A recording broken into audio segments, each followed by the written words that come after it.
Good morning, everybody. We're excited about Wealth Edit Wednesday this week. We have one of our favorite members today, Julie Terrell.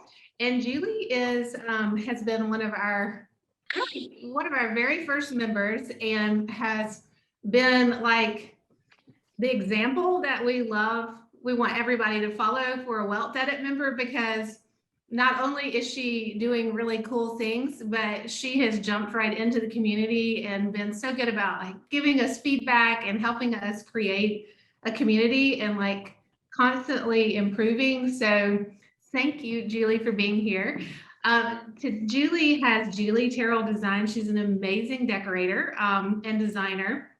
She does it all from helping build a new home to renovating existing spaces to just helping decorate. And then she also has a new venture with some beautiful custom Christmas stockings that are really not to be missed. And so, Julie, we'll let you take it from here. Why don't we just start with you telling us a little bit about who you are and what you do. Okay. Well, thank you so much for having me. This is very fun. And, I love everything that y'all are doing. So it's fun to be a part.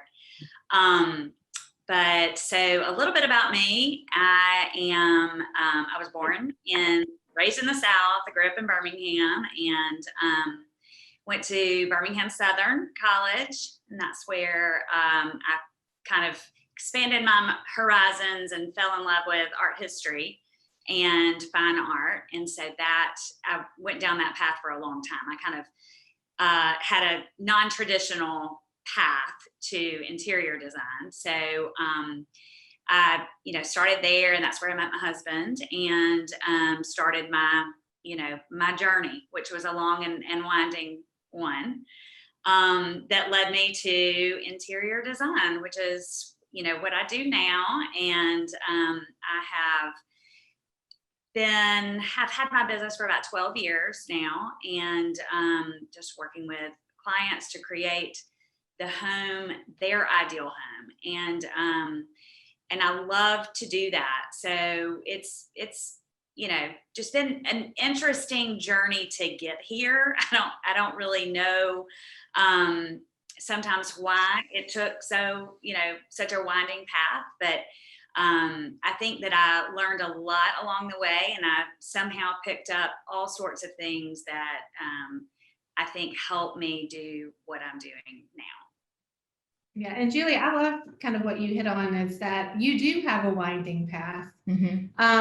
And I think it's so important for women to hear that oftentimes it takes a lot of shifts and turns and making the hard decision to leave something that is not working for you or you're not finding joy in. Can you tell us a little bit about, I love how you started off with art history. How did that happen? Well, I actually just fell in love with it. I love to learn. I'm really just a student at heart. So there was so much to learn, and I found it fascinating. So I just kept following that interest and decided to go to graduate school for it, and had the idea of getting my PhD in teaching on the college level. So that was the path I was on, and realized, part of the way in that really was not going to be what I wanted long term. And really it was mostly about the lifestyle. While I loved learning about it and studying it and exploring it, I didn't necessarily want to kind of emulate the life that my professors had, which often involves sitting in a desk, studying a very specific area of expertise, and then writing papers and publishing it for the 20 other people in the world that cared.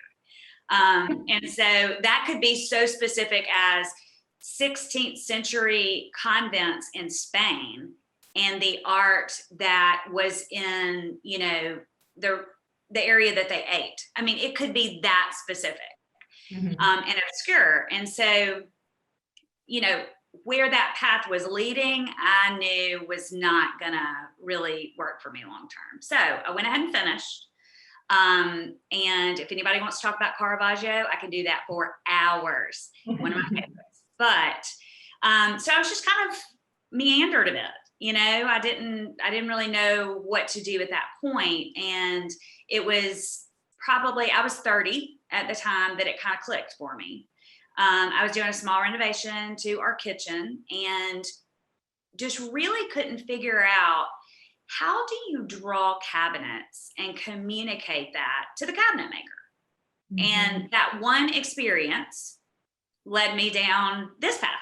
So I went back to school at 30 with one small child, ended up having another child during the process. Took me 6 years to finish, because I chose to just do one class at a time, and I just kept going. So I was not in a hurry. There was, no urgency to it. I just kept going down the path.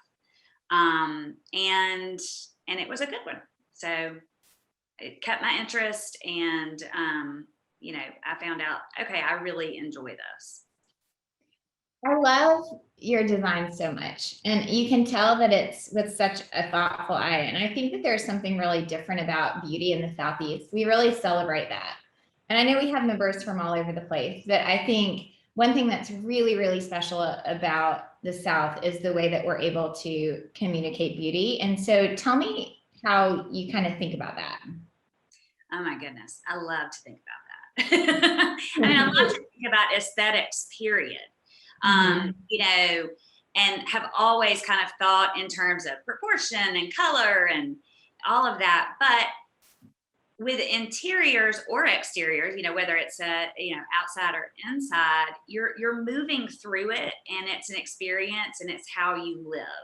And I think that's what there's so much attention to in the South, and of course other places in the world. And we all love, that's what you find when you travel. And but living thoughtfully and intentionally and paying attention to the details and going to the effort really does, it affects I believe it affects your well-being. I think that our environments completely affect how we feel, how we live, and, how we experience our lives. Yeah. Go ahead. No, go ahead. What's your process for working with a client when you're just getting to know them and trying to figure out how do they want to use this space? Mm-hmm. There's a lot of conversation at the beginning. You're really trying to understand them and understand how they live, how they want to live. There's a lot of conversation about what they like about their space. And I love to hear what people don't like, because they're quick to be able to say what they don't like, and it will lead you, to what they do. But listening to their pain points, you can really understand what they would like out of their space. But a lot of questions. I have like a 4-page questionnaire at the beginning, and where I want to hear it all. One of my favorite questions is, how do you want this space to feel? Because it doesn't get, often clients are thinking, I like red, or I like white, or I don't want too much color, I want pattern. And you get to that, but you really don't get to that until later. It's an important aspect, but to hear, how you want to feel in this space. Do you want to feel relaxed? Do you want to feel, energized and vibrant? Do you want it to be, a place where you gather, or just, how do you want it to work for you? And how do you want to feel when you're in there? So that's one of my favorite questions. And there's a lot of conversation really about how you want the space to function, what that function is, who lives there, who will be using it. Do you entertain large groups a couple of times a year, family, that sort of thing? Or, it just all depends on where the client is right now in their lives, because what they needed 5 years ago might not be what they need at this point. So just listening, a lot of listening. And I imagine we're redoing our yard right now with a beautiful landscaper named Kelly Halsey. She goes to our church, and it's funny because I think as you're going through a process, sometimes you even get to know more about what you want a space to be. So we're just working on our backyard, and this kind of goes to exactly what you said. And I called her last night and I said, I really want this space because we have people gather at our home often. Like, I want it to feel like a place that can feel like healing and like joy, and it's like, I couldn't put the words to it until last night. And we've been working on this for months and months and months, and it's not going to change the general direction, but she's asked me a lot of really great questions. It sounds like what you ask, a bit more like soul questions that I needed to know before I guess you don't know until you start to see the process unfold. Right. And those are the questions, they're very personal, it's your space, and it's your home. So there's nothing more personal than that. So you do have to ask a lot of questions, and a lot of times people just don't know because they aren't used to, talking about that. Sometimes they're not sure. And a good designer can help pull that out and, translate it into that language of, in the end, you are talking about, kitchens and sofas and all of those things. But if you can get to the intention, and what someone wants their homes to be, because your home really is serving you. So, you want it to be able to do its job, to nurture you. Yeah. Well, and Lauren and I are also working on a website and a new design that we hope will come out soon for the Wealth Edit. And we had a conversation with the designer for that this morning. And, one, I thought to myself, what an interesting talent to be able to take information from people based on like 2, phone calls, and then to be able to create. And I was like, it's really one of those processes, like everybody has to dive into it. So, because for Lauren, it's much easier for her to articulate what she wants from me, especially when it comes to a website. It's like, I just don't like that. But, and so it's harder to articulate it. But for me, I thought, the ones that are really good at designing are the ones that can listen. And like you said, pull out those nuggets, those pieces that make whatever is in their head a reality. That's really, I don't have that. So that's why I'll never be a designer. But I love it. I love working with somebody who can. I think it's just like magical that it happens. Everybody has their, even, whether it's a web designer, a graphic designer, a writer, everybody has their particular area, that they can do that in. I can't do it in those areas, but I get it. I can totally go there and visualize it, as long as I'm getting a pretty good understanding, and as long as the client knows what's important to them. That's what I think as Wealth Edit members, and like part of what we try to teach at the Wealth Edit is really how to like most efficiently use the wealth that you've been given.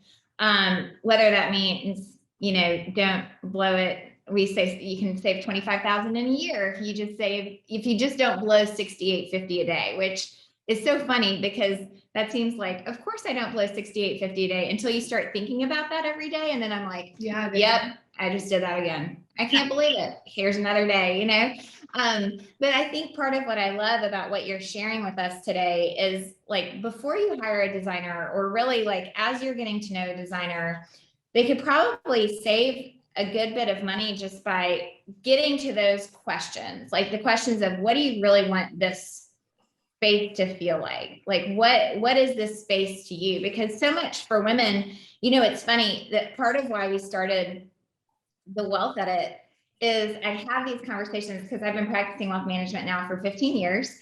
And women would come in and they say, oh, my husband handles all the money, or I don't know anything about money. And I was thinking, I know that most of these women have hired a designer, and that's, a 4 to 6 figure financial decision. It's a big one. And so, there's probably some ways where people could be super efficient with those dollars and get a great end result and have a wonderful working relationship with someone like you, if they would kind of get to those heart issues. Because for women, our homes are that is our wealth. Yes. So it's not like piling up. It does more for us in some ways not to pile up a big amount in an account that's not tangible.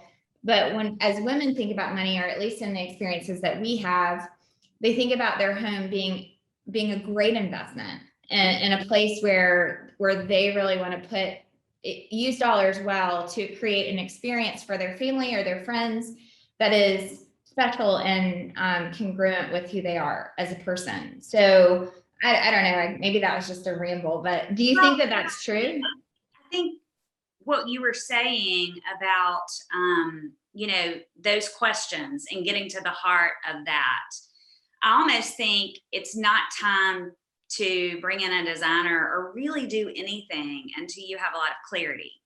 And that is both personally and also with the other, people in your home, the decision makers, whether it's spouse or a partner or just other family members that you live with and share the space with. And really, until you've kind of come to the priorities and clarified your budget, you won't use a designer's time very well and efficiently. And you don't really want to pay them to figure out what you want. Mm-hmm. Yeah, that's a really good word. Right. You can move forward pretty quickly. I mean, it is a process, definitely. But you will be happier in the end with the result because you will know what you want. Mm-hmm. Yeah. Okay, so let's say you get to that point, you've kind of thought through, you've got a space, you have a budget in mind. What is the experience of working with a designer like? Is it, both from like how the time is best utilized, and then also how you're like keeping track of what you're doing? What does that look like because for me, I think, okay, I've come up with a space, I have a budget. Like what is it going to cost me to have a designer? Like, how do I incorporate that into my budget? And because in my mind, I think ultimately it probably ends up saving me money, because the pieces I get, I know are quality. I know I've tried to do a room before and ordered a bed for a daughter, and I've just never been happy with it, just because I did it. And now I'm like, I wish I had just hired somebody to help me with it and right. still be in love with it now and not want to buy another one. Yeah, I mean, it is a process, and even like each project's different, the scope is different, the budget's different. One might be a new construction, another renovation, another just a decorating project. So they are all unique. And what makes it the most unique are, people's priorities and their style. And really it's about their home and their lives. But the process once you find the scope and the budget, working through that pretty detailed before you begin, I can predict if you're going to be able to accomplish what you want to, or where your stopping point is going to need to be based on your budget. And so you might not be able to get everything. And there are just a lot of hard choices sometimes that you have to make. So, but as far as like really just doing a budget and an estimate at the very beginning, big picture on how much it is likely going to be based on my experience and based on your priorities and the level of finishes and furnishings that you want. And also just, estimating my time So this is about how long it's going to take me. And so that will be on top of the cost of the construction and the furnishings. Because a lot of times people don't really think about that as a separate piece. So just a lot of clarity. I mean, it could be said at the very beginning that you try to almost get people not to hire you. It's not true. But you don't want to start until you're very clear on the job, and they're very clear on how the process goes and what's involved, because then they are pleased in the end, hopefully, as opposed to frustrated. Yes. That's awesome. Yeah. Well, this is switching gears a little bit with our last 8 minutes of the call, but you have been a really great Wealth Edit member. We have, Thank you. I say that only because I see some new members on this call too. And, part of the Wealth Edit is like people come with different expectations, which is why we love when people set office hours with us, because we have like an arsenal of content that we can provide, create, just with our experience. But what I love about members like you is you've kind of figured out what we're trying to do. So can you just tell us about your experience as a member and like how you kind of figured it out? Because we love when our members support one another. And I still remember you coming to our little event at Design Supply and just like expressing that you wanted to jump in, that you wanted to be more involved. And that really helped us. So thank you for that. But just kind of, if you'll take just a couple of minutes, that would be really helpful. Sure. Well, it's so funny. I mean, I still remember, I think I just somehow found on Instagram, Yeah. it was the Wealth Edit, and I found it fascinating because it kind of reminded me, especially, the Emma, the Heidi, all of that. Like, I love personality tests. Me too. So I take them for myself, and then members of my family, I pretend to be them. And so I have a pretty good idea of where they're going. That's awesome. So, yes. So I love that. And I immediately was like, oh, I'm an Emma, I'm totally. Yeah. So I thought that was fun. And I think there is something so valuable about women in community and talking about things that matter, important things that matter. And of course, money matters, but it's talking about more than that, because it's really about your life and it's about your priorities and big choices. And, and we're all just doing the best we can. And I think we have so much to learn from each other. So that was, I was just all of a sudden out of nowhere, oh, I'm in. I love that. Yes. And we've found so many members are like that. It's so interesting, as we've just sort of organically grown. I'm pleased with the people that are attracted to the Wealth Edit, because it's so interesting. Occasionally we'll get somebody and be like, well, it doesn't really make sense to me. And of course, we'll take as much time as we can to explain it, but it's almost like if they don't get it in that 30-minute call and they don't really understand what we're doing, that's okay. Yeah. Maybe that's not a pain point for them, or not where they are in life at that moment. And so that is just a common conversation point that we have, where people are like, I don't really know. I just knew this was like where I was supposed to be. I had the conversation with somebody yesterday who said those exact words. And just as an encouragement to the new members that are on the phone, it is a community. Mm-hmm. Like, ultimately, we are a community. And so, like, to jump in, to join the courses, to get to know the other members, to listen on Wealth Edit Wednesday, even if it's, the podcast later. Because I think you end up, one, being encouraged by hearing that you're not alone and that other women are pursuing things, even though those that look really successful, on Instagram and everything, but they're also working through things. I mean, they don't know everything and they feel vulnerable, and like to hear women be vulnerable as you are trying to build something too. I know it has been a great encouragement to both of us. It really This has. weekly call, I think, is like what keeps us going. I know we're like, oh, we get to hear nothing. Lonely path. You know, you're in your head so much. You're trying to figure things out. It's trial and error on so many things, and you are in your head so much that it's nice to have a community because it's challenging. It is challenging to build something, and you know, I felt like the peers were missing in a lot of ways for me. I work with clients. I love that. I have people that work, you know, with me, but I'm working for them or they're working for me. So it's not, there's a certain dynamic to those relationships. And I don't choose to always speak freely and, you know, say what I really think or ask you know, brainstorm. I mean, to me, the Wealth Edit is kind of like a think tank too, of curious people that are working hard and have diverse experiences. Yeah.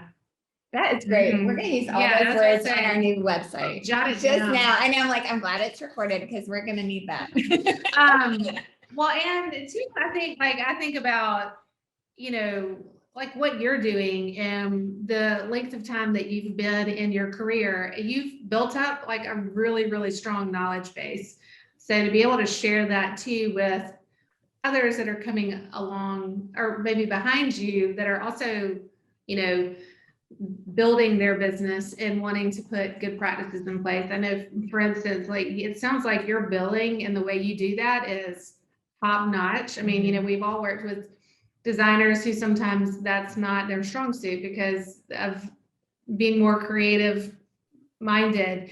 And so, you know, each of us has knowledge that we can impart to one another that can help. But like you said, in a more peer-to-peer manner rather than I'm going to hire a business coach. Like sometimes it just needs somebody to look at you and be like, you can totally do that and you need to do that.